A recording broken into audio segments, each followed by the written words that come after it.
You are listening to This is Oklahoma, hosted by Mike Hearn, telling stories of Oklahomans and those that have made it their home.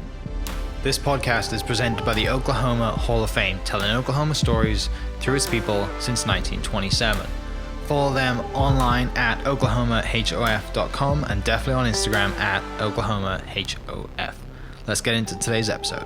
What's up, guys? Welcome back to another episode of This is Oklahoma. Mike Hearn here, your host, back with another episode down in Ada today with Governor Anoatubby. Thank you so much for your time. You're a busy man. Well, it's certainly worth it. The Oklahoma Hall of Fame was one of my favorite organizations. It does so much for Oklahoma.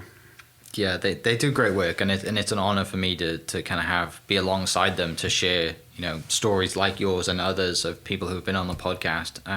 But one thing, this weekend I was participating in the races that were going on for the Run to Remember, and I did see that the tribe's logo was on all the boxes you guys are giving out, and you're very involved with the run this weekend and other things that go on around Oklahoma City, and we're going to talk a lot about that today because all of the good that you guys do. I don't think you can go to any event around Oklahoma City and not see the impact of the nation that you're a part of. But before we get into that, we like to tell stories. We like to go back to where it all began. And looking a little bit into your history, and you've always kind of been a homebody to this area. Take us back. What was it like growing up in this area as a young kid, and what was that dream of young Anaotubby back then? Well, I grew up in Tishomingo, which is a little south of here. My family, actually, their roots were there. But when I was born in Denison, Texas, which you hear say that, Texas, did you hear that? That was about, my dad went down there to work, and I had five siblings. And so I was the sixth that came along, and it was in Denison. And my dad worked in a plant down there.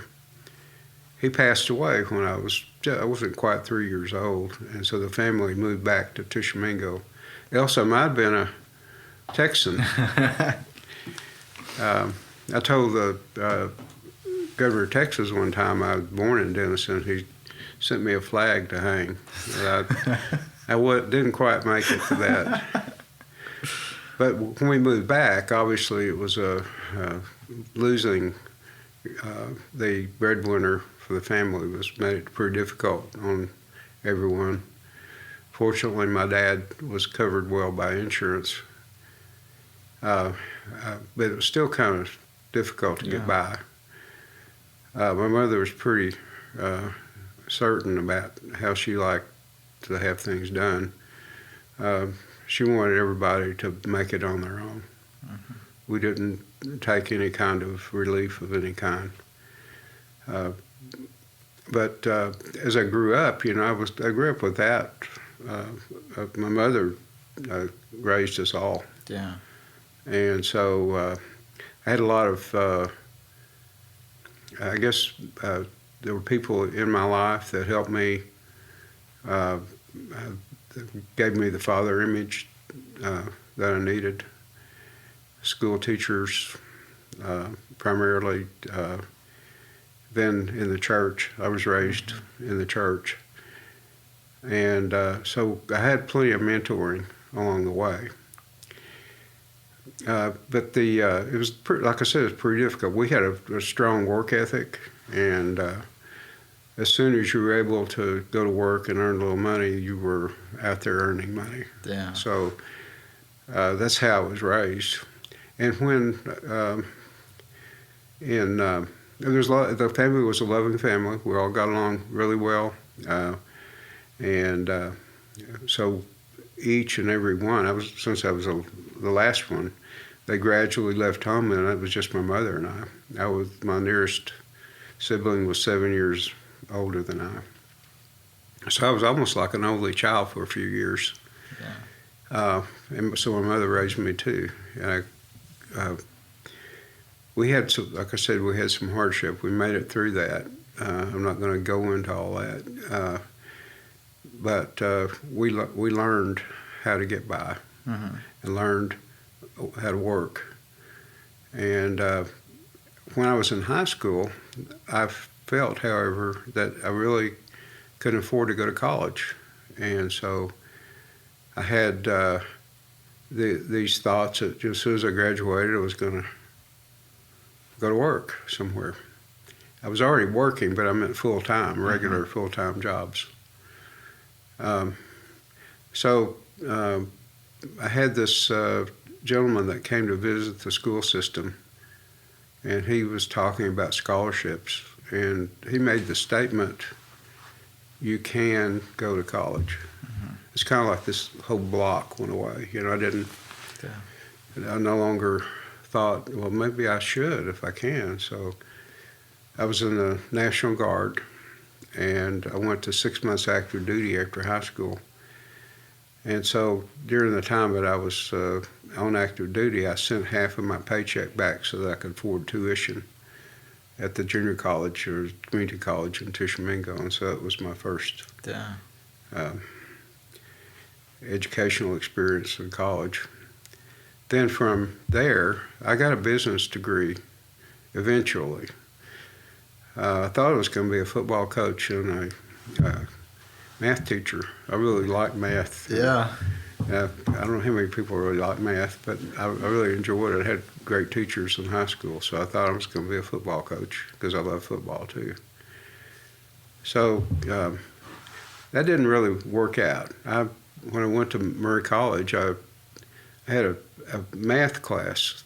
I did fine in math, but we looked for E the whole semester. And I kept thinking we were going to find E, and you know, it was one of those things where it was very theoretical and all, but I thought I don't want to look for E the rest of my life. So I left college for a while, met my wife, and we got married, and then I went back to college. She was a senior in high school, and she had a bookkeeping class, and she was struggling a little bit. I don't know if you've had bookkeeping or not, but debits and credits and all these things. And so I said, well, let me see if I can help. So I sat down and I read the chapter, and I said, well, here, let's try this. And I realized that I could do that. I'd never been exposed to it before. So I decided I think I'd like to be an accountant. And so I went on and finished my degree in business at Murray, came to East Central and got an accounting degree. And so I had a skill that was developed in education, so I went on and took jobs in that field. Yeah. But during the time that I was in college, the Chickasaw Nation was beginning to develop. Didn't have a lot, but they were beginning to get started. And I thought I'd like to be part of that. You know, my heritage is embedded deep in me. I mean, I know I'm Chickasaw. I was raised by a Scotch-Irish lady, but she always made sure that she knew that I knew that I was Chickasaw, and she would talk about my dad and the family and all, and had some connection with the Chickasaw family. And I was just intrigued by the whole idea of having this organization that was for the tribe. So I used to pester people for a job. I mean, even when I was in college here at East Central, I'd call people at the Chickasaw Nation and I'd say, you have any jobs open, you know? I was really anxious to see if I couldn't go to work. Well, I never panned out, so I went to, on my first job, which was in accounting. I ran an accounting office for this investor. And I kept, and interesting enough, the fellow who owned the companies, he had a working relationship. In fact, he knew a personal relationship with the governor of the Chickasaw Nation. And so I had met him before, but one day he said, well, just call him on the phone. So he called him on the phone. Here I was just frozen, barely could even think of what I could say to him. But things seemed like they were leading me in this direction. I don't mean to make any big deal out of that, but it's just like this is what I wanted to do, and there were opportunities and doors that opened that allowed me to do it. After working a couple of jobs in the accounting field, the first job, they moved their home office from Duncan, Oklahoma to Houston, and I wasn't a Houston guy. I liked Oklahoma. I didn't really want to go. And so I took another job, and I worked for a CPA firm. And so this job opening came at the tribe. So I thought, okay, I'm going to put my name in the hat. So I did, and after a little time, I was able to go to work for the nation. Mm-hmm. I was really prepared for it with, some management. I'd been a sergeant in the National Guard, so I had a platoon, and so I knew some leadership there, and then had some experience in management and then accounting. So I had some skills that the tribe needed. Mm-hmm. And so when I went to work, the first job I had was in a management role over a department. It's a very small department. In fact, the tribe didn't have more than 30 employees working at the time. It was like, okay, we have to make something of this. Mm-hmm. If we're going to make it better. We had about 30 employees, we had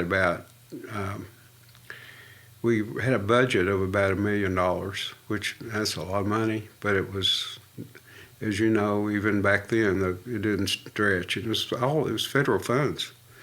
And the federal dollar has a string with every dollar. You say, okay, you get this, but this is what you use it for, that's it.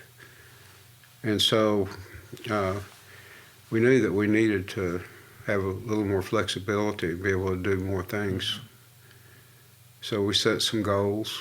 We felt like that we needed to raise revenue somehow. And over a period of time, we were able to develop our strategy of economic development. And that would be business development.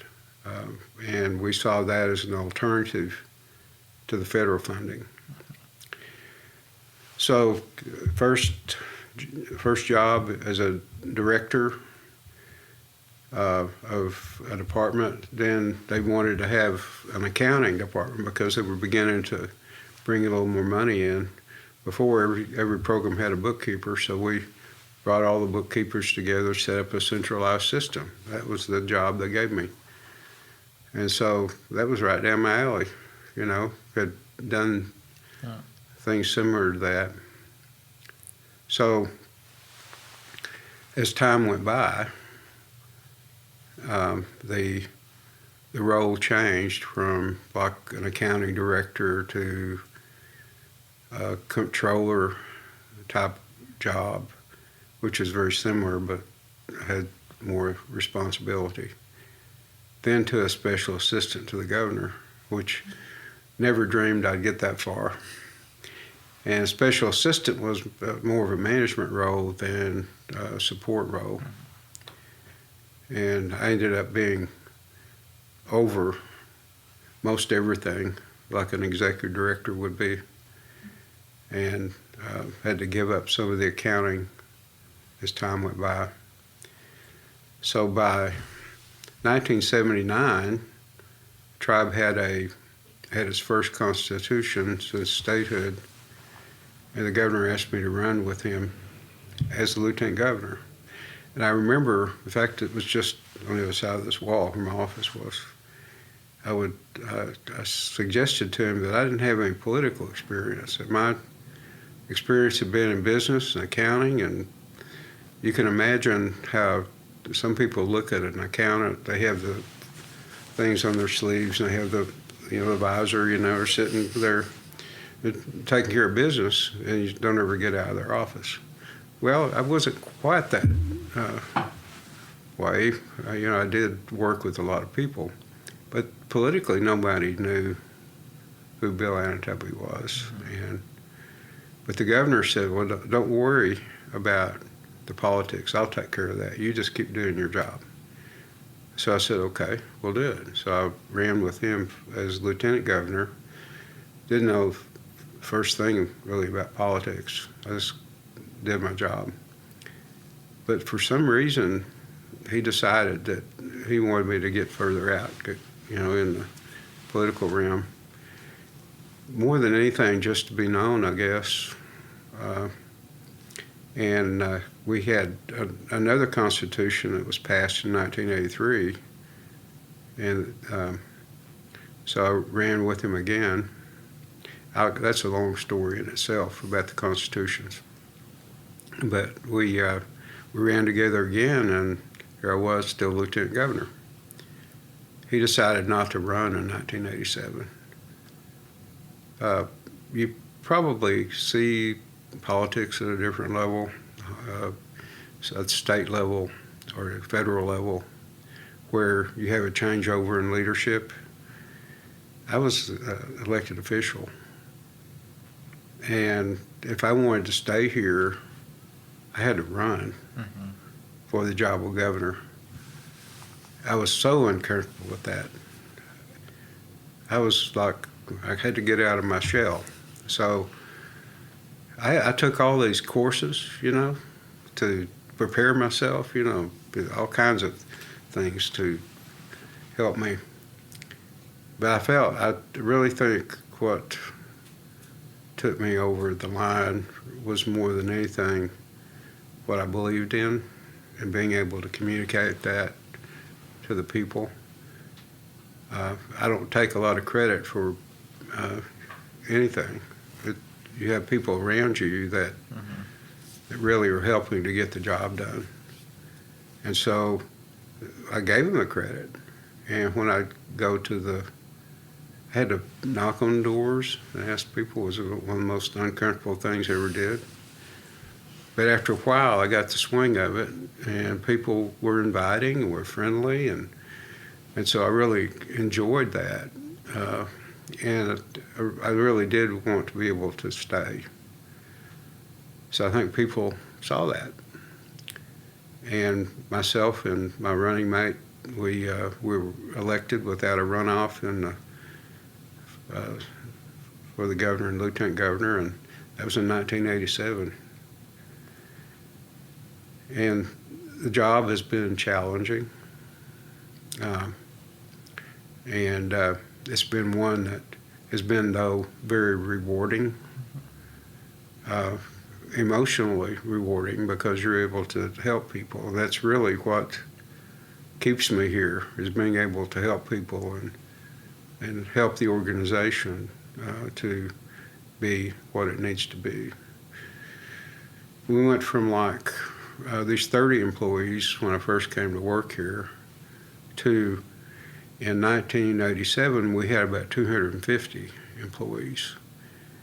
And we did have some revenues that were not federal, but it wasn't enough to sustain everything that we wanted to do and needed to do.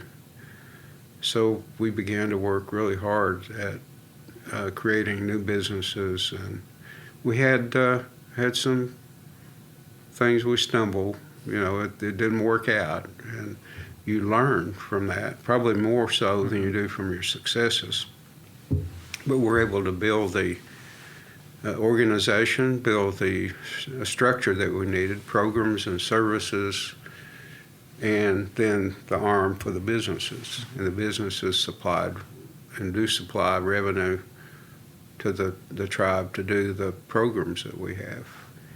It started out very simple, and it just continued to build, and we just build on it and build on it. And today we have about, it's over 13,500 employees. We have budgets, federal budgets, that make up about 50% of what we do. And we have so many services that we're able to offer, things that we couldn't have even dreamed of in 1975 or even 1987. This very building, when I was lieutenant governor, we were trying to come to terms with what it would take for us to operate without federal funding, because you never know what's going to happen with federal funding. So I think we had a $10 million budget at the time. And so we had a meeting and we said, well, what's it going to take for us to be able to make $10 million so we can stay afloat? And we needed, if it's to 10% of what? 100 million, if you're going to do. So 100 million seemed out of reach at the time. But I told the group that, said, we'll never get there if we don't start working at it. And now's the time to start. So we set out on developed the plan and been working it ever since.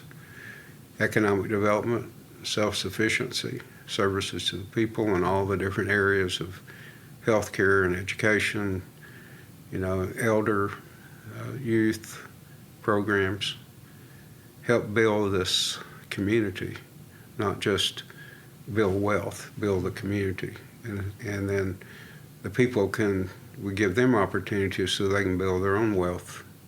Education does it, for sure, being able to be on their own. I've talked a lot. There's so much to unpack. In my head, I'm just thinking of all of the little nuances You probably have questions. No, but I got started and I got on a roll, didn't I? No, I love it. Is there anything? I mean, I grew up in Tishomingo, and I have two college friends from Tishomingo, or Tish, as they like to really, say. yeah, Tish. Yeah. They, the one of them I think works at the golf course now down there. I think he's superintendent of the golf course, and the other has cattle, and his dad was one of the local lawyers down there, I think. Great guys. They hosted us every time. We played a golf tournament in college at Chickasaw Point. Really? Every semester we played down there. What was the college down there? They would host us down there. Southeastern would host us, yeah. And we'd always stay with their family and they'd always cook us dinner. We had a great time. But the first question I have is, tell me about how you met your wife. You mentioned you met your wife after, how do you guys meet? When I was in college at Murray, there was a friend of mine, and she actually lived at Fillmore. That's a very small community. And through her is when I met my wife. Actually, I met her and her sister. And I tried to date her sister. It's one of those things, I stayed after her, and she wouldn't have much to do with me. But so I took her sister out. And we hit it off really well. Yeah. And it was probably 2 years of courting, and we decided we're going to get married. So we did. It wasn't a great big thing. My brother is a minister, and so here in Ada, my sister lived here, so we had the wedding in her home. And it was, I worked at this place in Tishomingo. It was a grocery store, and I told the boss the day of the wedding that I needed to have off that afternoon. Kind of a big deal. Well, it was a big deal. Yeah. But he called me Joe. That's my middle name, my dad's name. He said, Joe, why didn't you tell me? Anyway, so he let me off and paid me, by the way, which I worked at a place where if you didn't work, you didn't get paid. That was one of the reasons that I felt like I needed to work half a day. So I worked half a day, and then we got married at 3 o'clock here in Ada. And we, for the first, she was a senior in high school, so she had to finish up high school. And so during that time, I told you what happened about Murray. Mm-hmm. But I had been at Murray, and I was a salesman. I sold vacuum cleaners. It was an interesting experience. And I worked in the in that grocery store that I told you about. But then after, you know what happened after college. But we put me through college. When we left Murray College and came to Ada, she worked here as a place called, let's see, what's it called now? It was a cup factory is what it was. And I worked at Safeway. And so we would save the money for the books and tuition from one semester to the next. And so that's how I got through college. Yeah. We've been married since that time, which was 1967. We're still married. We had 2 boys, and there's 5 grandkids. And oldest is a boy, and he's the one I mentioned that came to the ball game. He lives in Oklahoma City. He's a graduate at OU in business administration with a emphasis on economics and information management. And I have one granddaughter that's she's in this culinary school, so she's learning about that. She just loves it. And I have 2 granddaughters that are the same age, just a month apart from the different families, and they're in high school being here. And one is a photographer. She really likes photography, so she's doing that. So I'm really proud of my family, and we're close, all of us. Just like I was close with my siblings and all. Yeah, that's one of the things when you grow up in youngest of 6, like you're always around your family. They're always helping out. You're always, sometimes when Mum's in work, the kids, the older kids are looking after you, and it's, people can relate to that so much. People listening, or people with other stories, or just people who you see every day, or the amount of people that you've helped and built the community. I think that's one of the powerful things, is they can resonate so much with you. And, like you said, you're not the go out here political, I'm going to hold rallies and I'm going to yell down a microphone and tell you all the things we're going to do. You quietly go about your business, and the numbers speak for themselves. And I can definitely resonate with knocking on doors, because that's miserable. That's not a fun experience. Anybody who wants it's not easy, but it's something you have to do, and you've got to put yourself in front of people and shake hands. But you did it, if you forced yourself to do it, but you still did it in a way that was definitely you and your quiet work ethic, and have built something and been a part of something that like I said, the numbers speak for themselves. I mean, almost 13,500 employees, and the amount of businesses are endless. We have a lot of folks that are really talented, and that helps really for our growth and our success. I've been really blessed by having these folks. In the very beginning, I had to do most of it on my own. But as time went by, we were able to get the folks to come to work here that really could fill in the void. One person, you're not talented in every area, you have to have people that are good, better than you are. I'd rather hire somebody that's better than me in one area rather than me try to do it, because I'm likely to bungle it, if you know what I mean. But in the early days, it's pretty much what it was. We were struggling. We're building a government at the same time as we were building the revenue base. I mentioned the constitutions. We had a lawsuit filed by citizens that claimed that our Constitution that existed in 1867 was still in effect. And they won. Damn.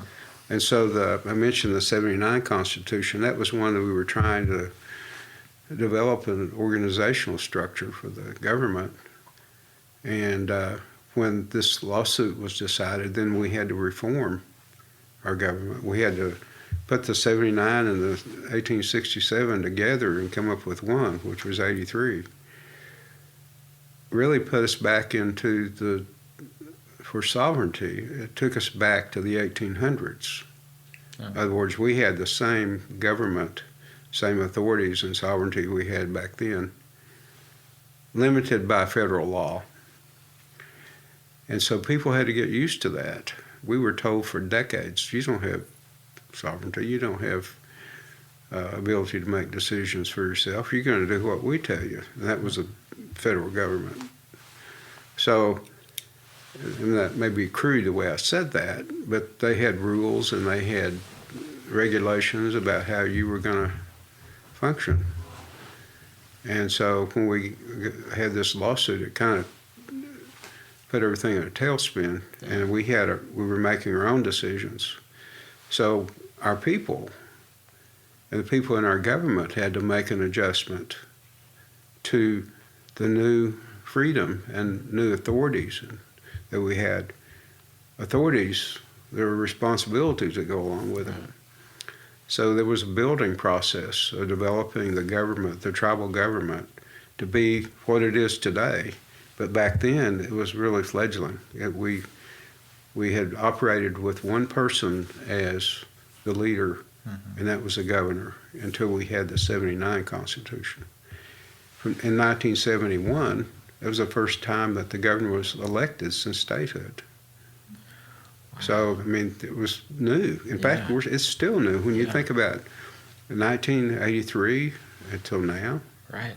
It's very That's recent. new. Yeah. It's a new government still. And if you look at the way that it functions, it's marvelous. I mean, it's not a government that you could build and typically and have it function like it is today. But it has. And people really, they hold the Constitution, hold it high. It's one of the most important things that we have. It gives us what we need to be able to do what we need to do and what we want to do. Yeah. The ability to make our own decisions. So that's what has led us. It's not just the funding from the Department of Commerce. It's the will of the people and what they chose to do in 1983 and have continued to choose. They want a government that works well and functions, and our elected officials know that. And we go to them regularly for their advice and what the experiences that they're having. There's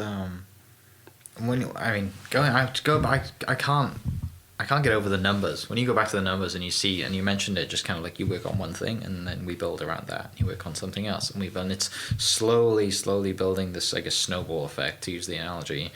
And that's kind of how you grow. But during this time as you're growing, are you getting pulled in either direction of like, hey, you're real successful, why don't you come over and do this? You know, why don't you come be in corporate business and do like, is there any, when you look back, you think, where would I be if I went to this door instead of this door? Like, what kind of keeps you centered here to the nation, to your heritage? I like it so much. Yeah. I really do. It's my dream job. I wouldn't have known back in, when I was a child or in high school or that it would be. It's not the political part of it. It's the service part of it. It's fulfilling. It would really be difficult to go anywhere else and get the same that I have here. And I guess that's one reason I'm still here, A lot of people would be retired by now at my age. But it keeps me alive. It keeps me invigorated. And to see what you'd hope for, like in 1987, actually become a reality. I mean, we never have achieved everything that we wanted to do, and I don't know that we'll ever be there. I can't imagine it, because we always add things to it that we want and we need to do. But it's there have been times that there have been those that I would say tempted me. but I always turn to what I'm doing now and continue to do it. Yeah. I ran for Congress in 1998. That was a failure. I came in third and number 4 people in the race. I learned something about politics. I found out I really don't think I want to be part of this system. Circus, some might say. Yeah, and I was urged to do it, and it looked like the timing was right, but I'm glad I had the experience. Mm-hmm. I'm glad I'm here. Yeah. There were times when I was asked would consider appointments in the federal system, and at that point I said no. I really like what I'm doing. Mm-hmm. I have this, I guess, requirement. In order for me to stay here, obviously I have to be elected. If that aside, however, I have to be effective if I stay here. If I ever became ineffective, I'd be the first one to get out of here, and say, look, we need somebody else. Then my health, everybody's health has to be, those are the 3 factors, and as long as the people will have me, then I'll be here as long as I'm effective and healthy enough to do it. Yeah. And like I said, I'm really blessed by having the job. And I don't look at it so much as a position, but as a job. I still have work to do. Yeah, as you said, it's ever changing. The goals keep getting bigger and bigger, right? And what was, back in the day was, wow, $10 million seems like a lot of money, and then $100 million seems like wow, that's never going to happen. But like you said, once you start progressing, you have a little bit of success. You build a system that works, that number gets closer and closer and closer, and then it goes to more, right? There's always more in there. And there's always magnifies. Yes, just like our health system. We grew from. I remember when I was growing up, we had no healthcare facility within our area.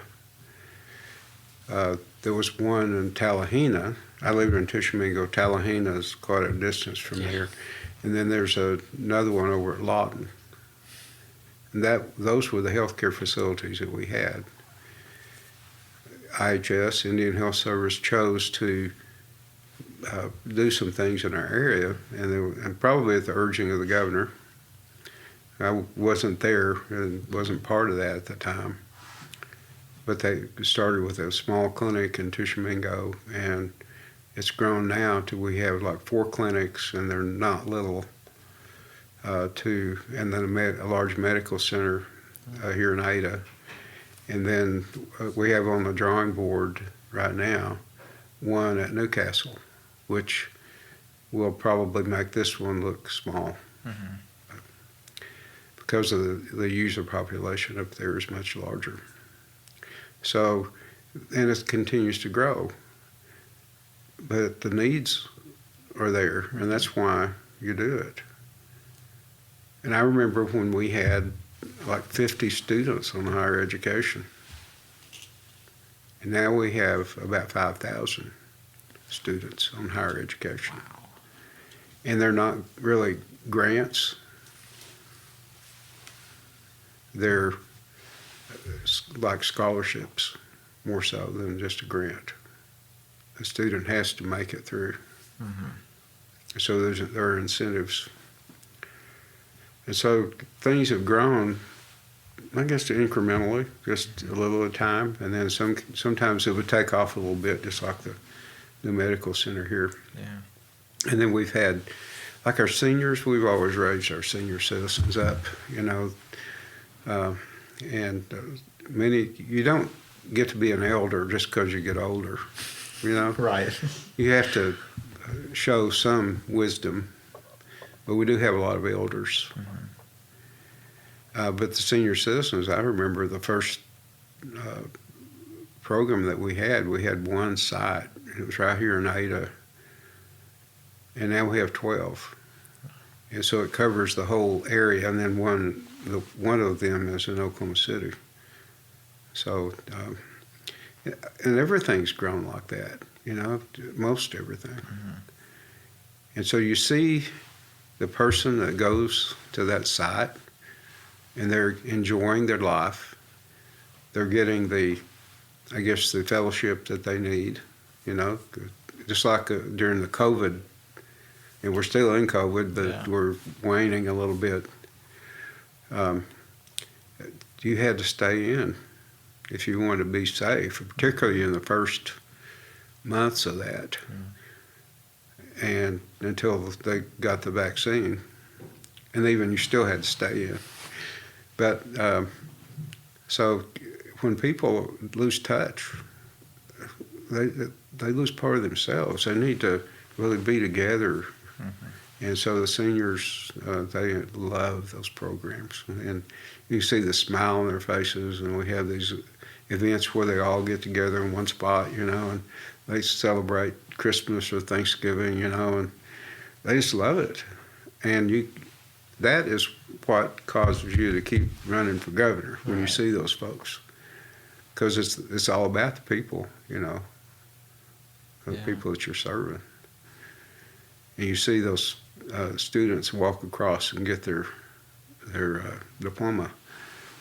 And they have these, what do they call those? It's not a cord, but there's they wear a Chickasaw something. Is it a sash, or is it more of like a... It's like a sash. Like a sash. Yeah, we call it something else. Gotcha.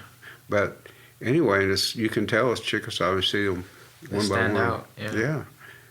It's special, you know, for them to get through college, get that degree. I can't help but think of when when you were growing up and you think, I want to be a math teacher, I want to be a football coach and a math teacher. Sure. You're in that role now. You're just on a different level, right? Like right. You're at a leadership role, coaching, but it's back to when you're a high school football coach or you're a college coach or whatever it is. It comes back to service, right? Yeah, you're good at numbers, but it's the service element of. It's not about real football. It's about life with these kids, right? And that's kind of like the coaches that love it. They're building generations. You know, they're not just like this. We got to win this game on Friday, and that's the end of the world if we don't. You know, it's back to service. It's interesting you make that analogy because I've made it before myself, because it's one thing I really wanted to do is helping to build better lives. In this case, on a football team, or any athletic team, you're wanting to get the very best out of whoever it is that is out there on the field or on the court or on the course or whatever, and you want to empower them to do that. And we're doing the same thing, like you said. We're doing the same thing here, and I use the word we. It's not just me. We have some very talented people that are helping to do that. And we're building lives, building futures, creating opportunities. And we can even employ some of these people now. You know, back when, in the early days, people were looking for work and they couldn't come to work for us. We didn't have the jobs. But now, any Chickasaw, really, who wants to work for the nation can do so. But these days, they want to go somewhere else, a lot of them, you know? Yeah. So it's success, however they view their own success and what they want to do.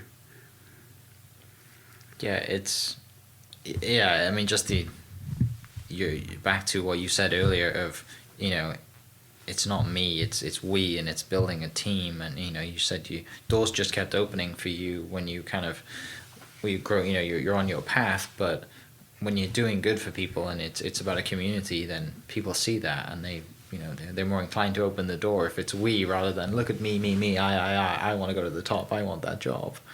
You know, it's a bigger picture. People help you all along the way, in one way or another. And you remember that too. And you mentioned something earlier about seeing the tribe out there helping others. It's important that we help our people, but it's important that we help people in general.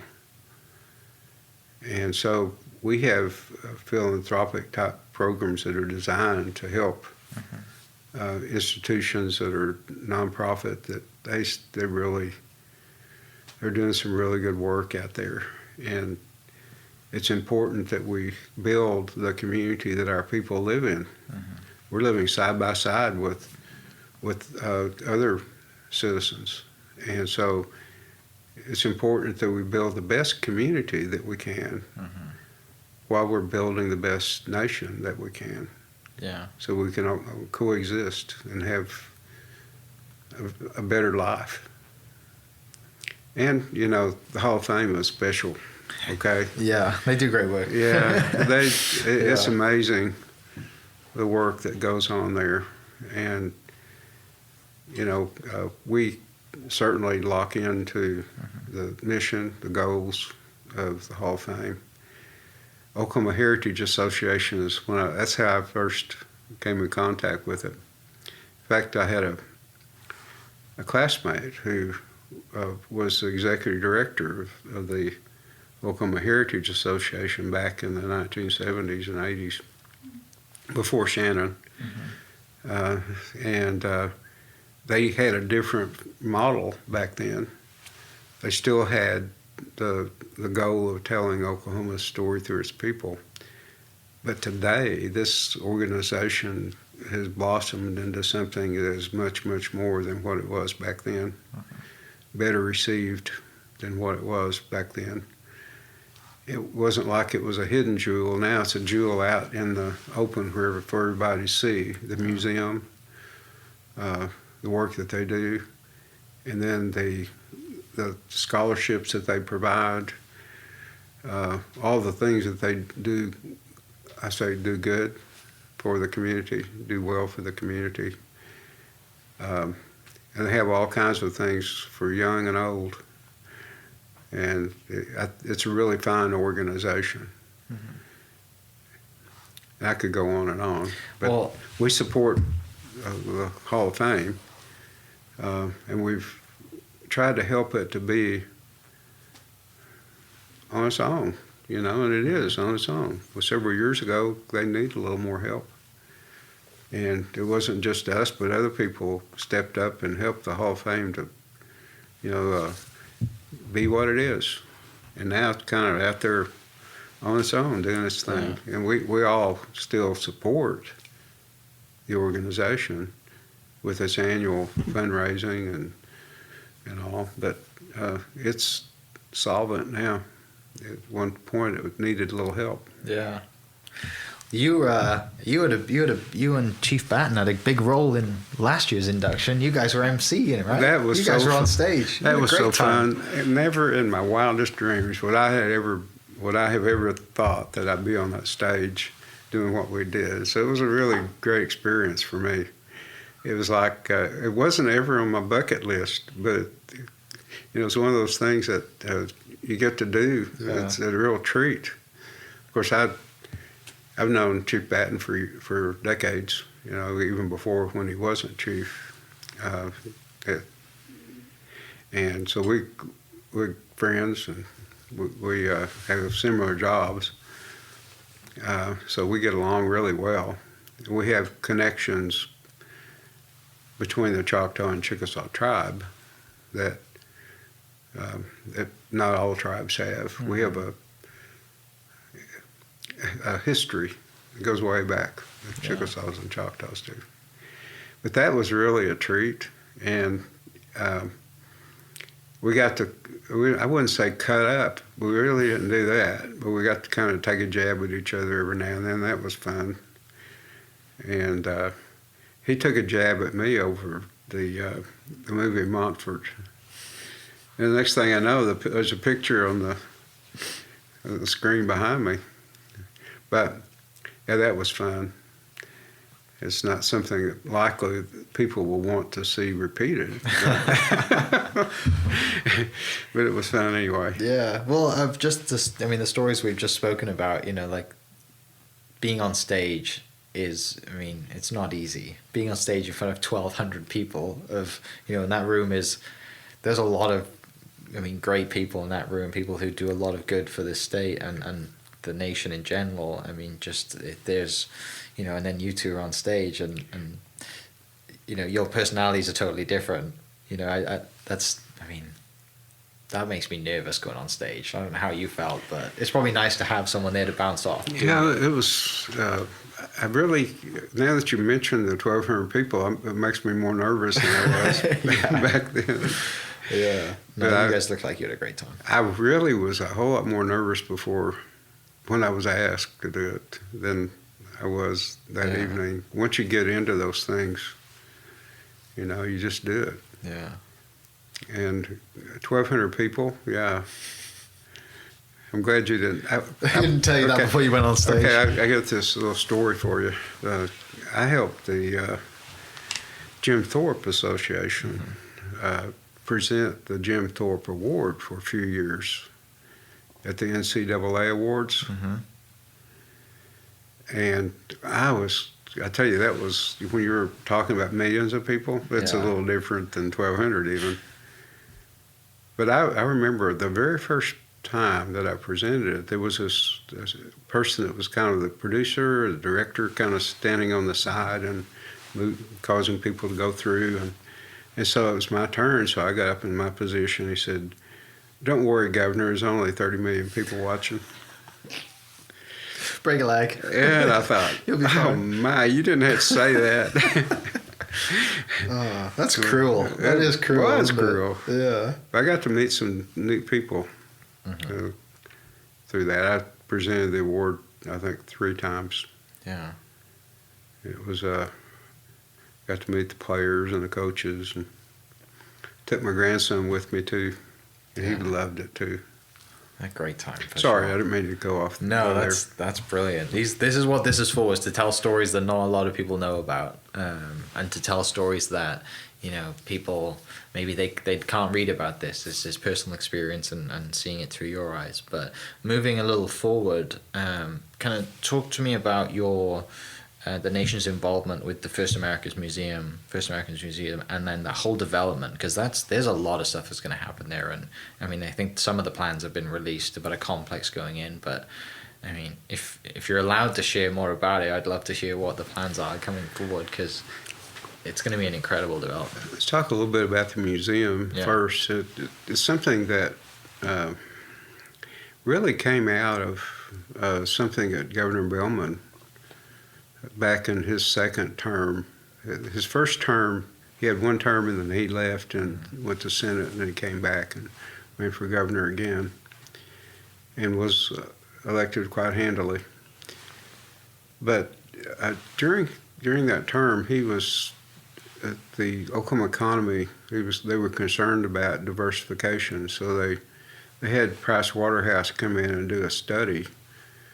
And they took different facets or different segments of the economy, and they took a look at it. One that Price Waterhouse took a look at was the tourism industry.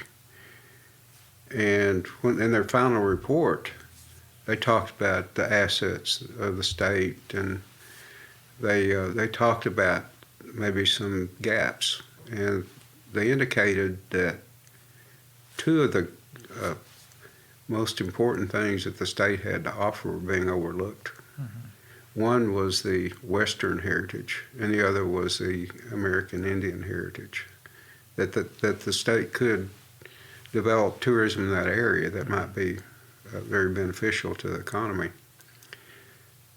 So there were some folks that took that banner up and said, okay, well, let's see what we can do about creating a Native American element to the tourism. And so they came up with a cultural center. That's what it was referred to. And that was my first involvement after that, after that study with this museum. There was a a study, a feasibility study done, and it was actually conducted by Oklahoma City University. And they looked at all aspects of the museum and the size and the cost and all those things, and they came to the conclusion, yes, it is feasible. About the same time, the governor issued requests for proposals because he felt like that we needed to do it. And so it was different entities sent over their proposal in. And the group that I was with actually got selected for that museum. It was intended that the state would fund it. And so that was my first involvement. Yeah. This was back in the 1990s. There were some of the people on that committee were Allie Reynolds, who was a former baseball pitcher for New York Yankees, was a Creek Nation. Kelly Haney, who just passed, and chief of the Creek Nation, Claude Cox, his name escapes me right now, but he was with the Oklahoma Historical Society, and myself. And so we submitted that proposal to the governor. I remember the last few months of his term, he was trying to come up with a way to fund it. And we went to his office, to his conference room, and he brought people in, and he was saying, okay, what do you think we can do here? Or can we use this funding vehicle to fund this thing? And there was just not enough time for it to happen. So it sat on the shelf, and Kelly Haney was in the state legislature. He was able to get a bill passed to actually create the Native American Cultural and Education Authority. And then on the Senate side, there was a senator from Altus who was able to carry it through. So then it was created, the entity was a state authority, and they put people on the board. I was asked to serve at that point. So we went through many years of planning and developing, looking for funding until we got here. So it's been a labor of love, but it's also been one of those challenges that you have is when it's a state type project where there's an ebb and flow in support, ebb and flow in funding, and then the cost continues to go up because of inflation. Even if it's that much inflation, it goes up. So we finally we were able to get it done. It wasn't just me, it was a lot of us working on it. And of course we opened it up last year. And it's really taken off. The dream has been fulfilled. The result is better than we actually expected because we have more visitation than we expected. I mean, it's just every day there are a lot of people that are attending. It was not complete, however, without some ways to create an economic development there too, which would create some revenue flow for the museum.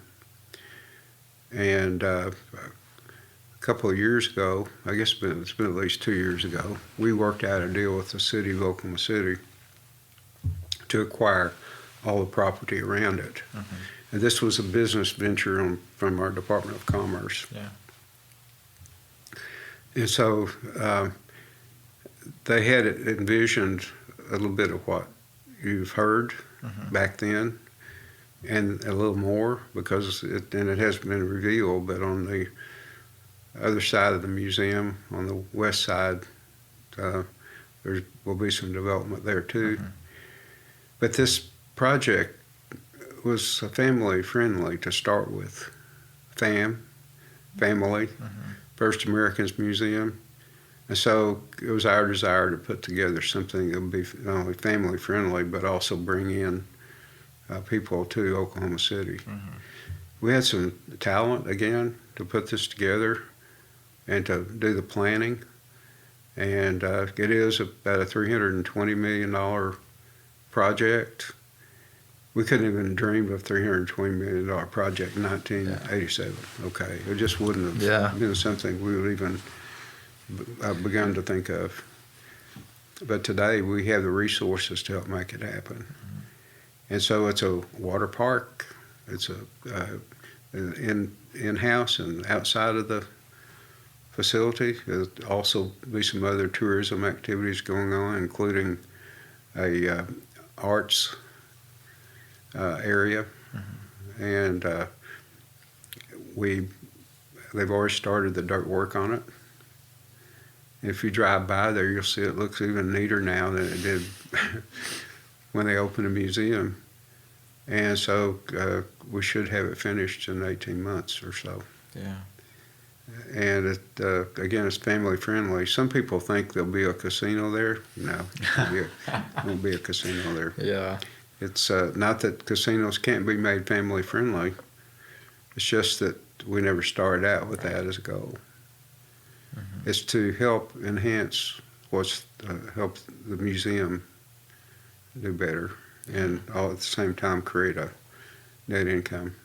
Did that cover that okay? Yeah. That's okay. good. Yeah. I mean, that's and obviously there is bigger plans, for the area that haven't been shared yet, but it's the location's perfect. It's right there. It complements all the river sport activities, and then down the river into downtown. It couldn't be in a better place. But you're going to get traffic through Oklahoma City, and it's going to be an added bonus, or it is an added bonus, and bringing in an element that you said like you said is needed to share Native American history. And I mean, the traffic from the study was there in the 90s. If anything, that's probably gone up. So it's exciting. One thing that's really really neat about the whole thing, the museum and this project, we cleaned up an old oil field. Not that it was abandoned. Yeah. And we had the environmental folks come in, and they did a great job in cleaning it up and making it people friendly. I mean, we could sit here for days to talk about the impact and the people that you've met and the people that have come to you just to say thank you, and the families that, like when you grew up, you had to either drive to Lawton or Talamina, and now that impact, and regardless of its health, its education, the schooling, you mentioned seeing kids graduate ECU, and there's so many stories from that, and then going to the Oklahoma Hall of Fame and the stuff that you do for the community in general, not just the nation that you have. It's incredible to look at, and I get the sense that you probably sometimes feel uncomfortable when people praise you, because like you said earlier, it's not us, it's we, it's not you, it's we, and it's all of those people. But because you're at the top, people see you as the decision maker. It's got to be that person. And I know in the past, and like you said today, it's we. It's not just I'm not the one that's doing everything. Like we get to where we are because of who we are, what we have done. Finishing up, what are you excited about this year? What excites you going into the future, and maybe just a short term towards the end of the year that Chickasaw Nation is proud to work with, alongside, be a part of? I'm going to start with the personal thing. This COVID thing, if it lifts, we're going to get to see more of our people. That's one thing. Yeah. In fact, tonight we're having a gathering of the community in Murray County. We have several of those scheduled now, about 4. There's no explanation for the way you feel when you're there with them, knowing and hearing what they've got to say. course, you have to say what's on your mind. They always have the program and you say a few words. But what they have to say and what they need, what they want us to be, it gives us an opportunity to hear that. A lot of times people don't come to you. They don't come to the office and tell you what they like. You have to go to them. And that's part of why I like those door-to-door things. Because people will tell you if there's an issue. Now, as far as the tribe as a whole and some things that we're doing, I think the planning for the new medical facility over at Newcastle is really, that's pretty much that's close to the top. And then we have the large project up in Oklahoma City, being able to see that develop and become a reality. And of course, maybe the small things that people think they're small, but seeing the kids graduate and getting our camps going again, where we can have the kids come in for one kind of camp or another, see our arts academy get rolling again. Those are important things. We've had kids come out of that arts academy, but majored in music or when they went to college or one thing or another like that. And I think we have these large projects that are going to be opening up. And then just opening up in general, doing the things that we have been doing for so long that we had to shut down, that they'll open back up again. And I think really the small things are the ones that are going to make you feel the best. And so people have been isolated. Yeah. Even when they were able to move around, we didn't have the things going that we usually had. So it's the services and the projects that we have going. Faces. You have no idea. Actually, we shook hands, right? Yeah. Couldn't even get close enough to shake hands with people, And if you did, it was a fist bump or an elbow bump or something. It's just not the same. So we'll get back to living again, get back to doing what we have done before, and get to see the smiling faces, not just hear about it. We had some tragic times that we've come through, over the last couple of years, and we lost a lot of our people. Maybe not as many as some tribes have, but we did lose them. And we have to work to make sure our families are strong, continue to be strong. That really is what we're about, is family. That's what this nation is all about. And it's not like a regular government where you just have constituents out there. And that's okay, but we're all connected. We're family. And so getting back to that family atmosphere is really important for us. Yeah. Special. It really, and I mean, it makes every day, every day there's an experience like that, right? That you see someone, you shake someone's hand, you might have not met them, but you know their family, and they just, even if it's just a quick thank you. Before I came down here, I had an interview for a position, one of our executive officer positions. And the lady I visited with, I knew her grandfather. And so, there was a connection almost immediately. She didn't bring that up until later in the discussion, but she said, I just wanted to find out if you knew him, And yes, I did. He was a fine man, did a good work. But that's the kind of thing I'm talking about. We know each other, maybe not directly, indirectly we know family. But we're just one big family. But so we're helping each other. Yeah. Then we have a lot of people who are not family that work for us. Probably over 50% of the employees we have are not necessarily connected with the nation. And we think that that's good for us and good for our economy and good for the community to be able to have those jobs out there for people. Yeah. Goes back to what you said earlier about, not just helping your community, but the community in general, with all the things that you're involved in that the nation supports. And it's, they might see the logo on the marathon boxes that were handed out, yesterday and the day before, but, they're definitely aware of that support, even if they're not a part of the nation themselves. What's cool about it, sometimes we're not asking for promotion a lot of times. Yeah. They want to put that on there, which that shows they have a connection with the nation, and that really makes you think about it. I mean, it's not like we just have a connection with them. They want our logo so they can say that we're collectively working together. Yeah. Thank you so much. I could sit here and ask you questions all day. There's so much to learn. We didn't even get into some of the leadership stuff that I want to talk to you about, the travel and tourism stuff that you guys do.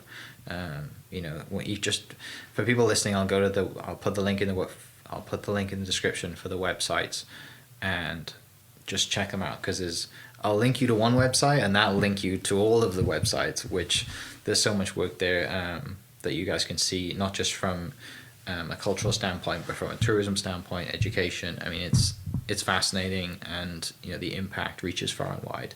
But thank you so much for sitting down with us. We really appreciate the chance to share your story. You're doing great work, and it's an honor to be here and have a platform to share that story. So. Well, sometimes I feel like that I've been to see a psychiatrist.